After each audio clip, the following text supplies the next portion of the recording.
जगन्नाथपुरी कर्माबाई की खिचड़ी। श्री भगवान तो भाव के भूखे होते हैं और अपने भक्त की पुकार पर दौड़े चले आते हैं।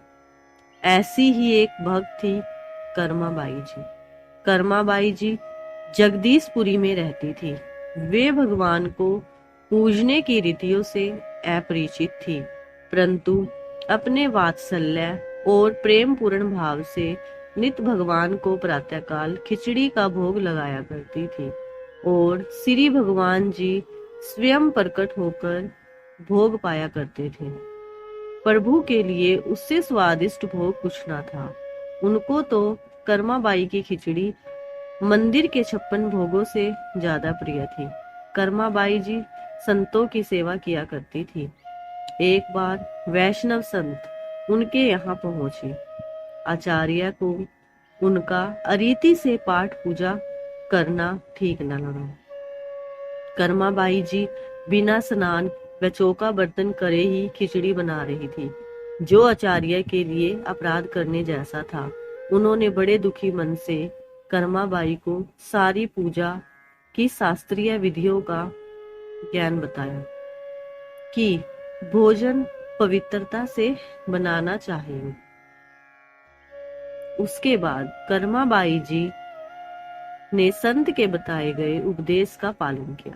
स्नान आदि में ही कर्माबाई को बहुत समय लग गया और भगवान उनकी अत्यंत स्वादिष्ट प्रेम पूर्ण खिचड़ी का इंतजार करके चले गए। श्री जगन्नाथ जी फिर उनके घर पर भोग पाने आए, पर तब वे चौका बर्तन साफ कर रही थी, इसलिए खिचड़ी बनाने में देर हो गई। भगवान को इंतजार करता देख कर्माबाई ने जल्दी से खिचड़ी परोस ली, पर तब तक तो बहुत देर हो चुकी थी। इधर जगन्नाथ जी खिचड़ी ग्रहण कर ही रहे थे कि मंदिर से उनके लिए बुलावा आ गया। मंदिर का घंटा बजने लगा और भगवान बिना मुख साफ करे ही वह पूरा भोजन ग्रहण करे बिना ही चल पड़े। उनके मुख पर झूठन लगा देखकर पुजारी जी आश्चर्यचकित रह गए और उनसे पूछा, प्रभु आपके मुख पर ये खिचड़ी कैसे? कहिए आप कहाँ से खिचड़ी खाकर आए हैं? भगवान के मुख पर खिचड़ी लगी देखकर पुजारी जी चिंतित हो उठे और प्रार्थना करने लगे, हे प्रभु, इस दृश्य को देखकर हमारी वाणी अवरुद्ध हो गई है।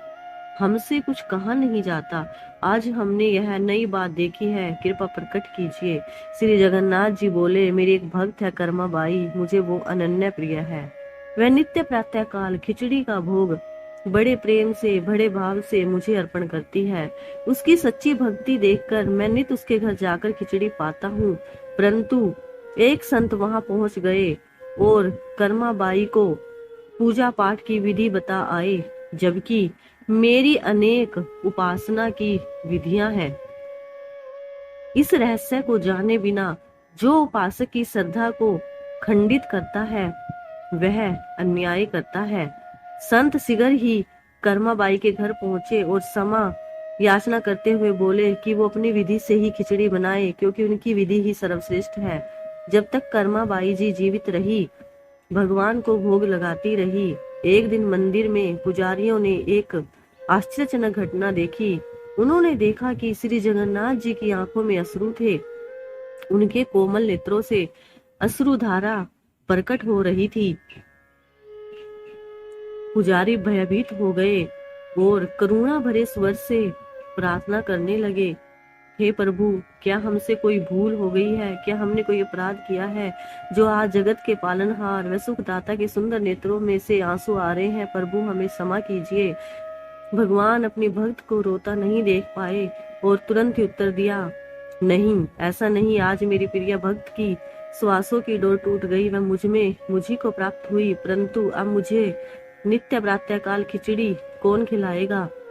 तभी से वहां के राजा की आज्ञा से आज भी प्रातःकाल 56 भोग से पहले श्री जगन्नाथ जी को कर्माबाई की खिचड़ी के नाम से भोग लगाया जाता है। जो श्री हरि को पूर्ण भक्ति भाव प्रेम व श्रद्धा से भजता है तो भगवान जरूर अपने भक्त के पास आते हैं। कौन कहता है भगवान खाते नहीं, भोग कर्मा बाई की तरह लगाते नहीं।